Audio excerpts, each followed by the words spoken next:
Olá pessoal, tudo bem? Aqui é o professor Wesley e vamos para mais uma aula de trigonometria da função seno.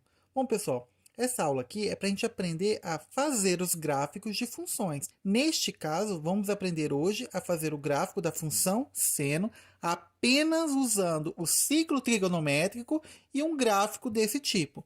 Esse gráfico aqui ele é formado do seguinte: nós temos um eixo horizontal e o nosso intervalo aqui não vai ser 1, 2, 3, 4, 5, não, pessoal. Aqui a gente vai usar o intervalo π sobre 2. Neste caso, a gente começa sempre pelo 0, 0, π sobre 2, mais π sobre 2 dá π, mais π sobre 2 dá 3π sobre 2, mais π sobre 2 dá 2π, e assim por diante. O contrário também é verdadeiro, a parte negativa, menos π sobre 2, menos π, menos 3π sobre 2 e menos 2π. Nós estamos fazendo aqui um gráfico de menos 2π até 2π. Isso não significa que esse gráfico é limitado, tá? A continuação desse gráfico aqui, ela é infinita, tá bom? E agora nós temos o eixo vertical, que nós temos a função y igual a seno de x, que é o valor em si da função. É aqui, pessoal, aqui é número mesmo, tá? Só para vocês relacionarem, a angulação do ciclo trigonométrico representa o eixo do x, também chamado de eixo das abscissas. E o valor da função aqui, o y igual a seno x, representa, pessoal, esse raio aqui, até o quanto esse valor está andando, tá bom? Só para a gente poder calcular, lembre-se o seguinte: o ciclo da função seno, ele vai de 0 a π sobre 2, e sempre em radianos neste caso, tá? Quando o seno vai para π sobre 2, ele vale 1. Quando ele vai para π, ele vale 0. E quando ele vai 3π sobre 2, ele vale menos 1. E quando volta novamente no 2π, que esse equivale a 0 graus, ele também vai ser 0. Então, para isso, a gente vai aprender a fazer o seguinte. Primeiro, a gente vai colocar os valores. Lembrando, o primeiro valor do seno é seno de 0. E seno de 0 não é 0? Então, a gente coloca 0 ali no meio. Agora, quando o ângulo é π sobre 2, significa que o nosso seno vale 1. E a gente coloca esse pontinho de pretinho aqui mesmo, tá? Até o número 1. Agora, prosseguindo, quando o ângulo é π, significa que meu seno vale 0. Então, eu tenho que colocar esse pontinho pretinho aqui, bem na linha do eixo x. Então, prosseguindo mais um pouquinho, agora o ângulo 3π sobre 2, temos que o nosso seno vale menos 1. E a gente coloca agora esse pontinho preto aqui. E, novamente, quando ele chega no 0 novamente, teremos que ele vale 0. Tá percebendo aqui? Nós temos o outro lado também. E o outro lado, pessoal, é a mesma coisa. Lembra de uma aula que eu falei para vocês que quando o ângulo é positivo, você conta no sentido anti-horário. E quando o ângulo é negativo, ele anda no sentido horário. Então, quando o ângulo é menos π sobre 2, ele vem para cá, aqui no menos 1. Então, neste caso, nós temos que o valor do seno é menos 1. Então, a gente coloca esse pontinho pretinho aqui embaixo, representado no eixo y por menos 1. Prosseguindo agora para menos π, no sentido horário, a gente para exatamente aqui no 0, tá? Então, volta ali no ponto menos π e 0, tá bom? Prosseguindo agora para o ângulo menos 3 sobre 2, ele para aqui em cima. E aqui o seno se equivale ao número 1. E novamente ele vai parar aqui no menos 2π. E o menos 2π, o seno vale 0. Agora, pessoal, é só riscar por cima e teremos então esse formato. Esse formato aqui é o formato da função seno, tá? Você vai conhecer muito daqui para frente esse tipo de função, conhecido como senoides. Agora, para a gente concluir, nós devemos definir então o domínio, a imagem, período e paridade. Mas não se preocupe, vou definir para vocês certinho de uma maneira bem simples. O domínio é o conjunto dos valores possíveis das abscissas, ou seja, a região do universo em que a função pode ser definida. Pessoal, muito complicado, né? Mas vamos pensar assim.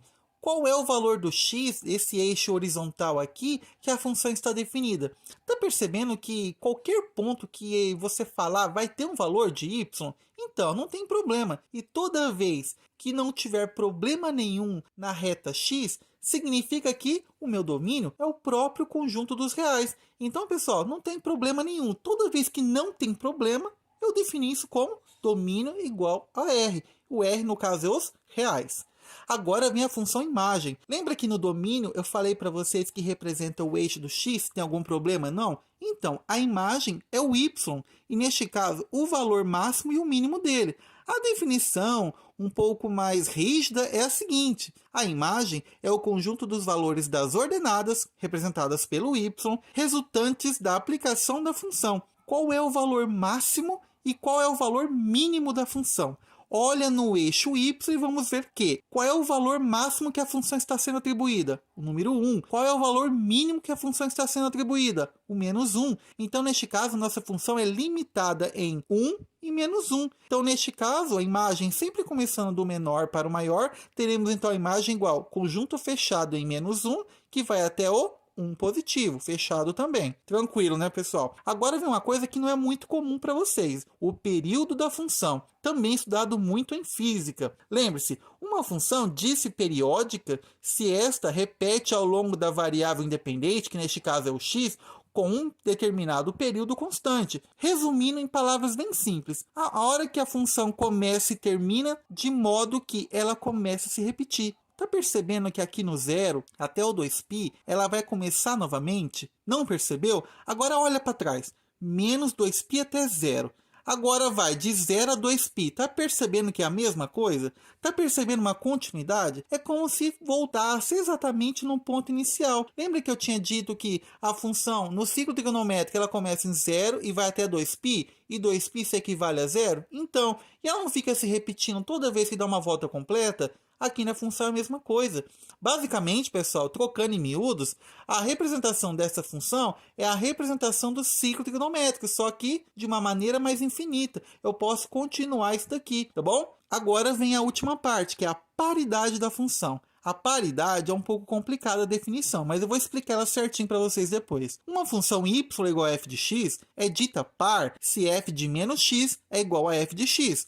O gráfico de uma função par é simétrico em relação ao eixo y. Eita, complicado, né? Mas peraí, vamos terminar a definição. Uma função y igual a f de x é dita ímpar se f de menos x é igual a menos f de x. O gráfico de uma função par é simétrico em relação à origem. Vamos definir de maneira bem simples aqui. Primeiro, se uma função é par, dizemos que é a mesma coisa que você olhasse você no espelho. Você vai ver você certinho. A mesma coisa. Agora, quando a função é ímpar, é um negócio mais invertido. É a mesma coisa, só que ao contrário. Perceba que em relação ao meu eixo y, nós temos aqui do lado direito, ao lado da função, e o lado esquerdo. Tá percebendo que o meu lado esquerdo e direito está invertido? Ele não está igualzinho, de um lado para o outro. Então, neste caso, nós dizemos que essa função é uma função ímpar. Lembrando, por que é ímpar? Tá percebendo esse pico aqui no meu lado direito? Agora, olha no pico do lado de baixo do lado esquerdo. Perceba que está invertido. E se a gente fosse continuar, seguindo agora o outro pico do lado direito, aqui, que eu estou mostrando para vocês, olha o outro lado, está para cima e o outro está para baixo. Da mesma forma, eu tenho aqui uma função ímpar. Bom, pessoal, por enquanto é só. Espero que vocês tenham gostado do vídeo e até a próxima aula. Ah, pessoal, e não se esqueça, se você não é inscrito, se inscreva.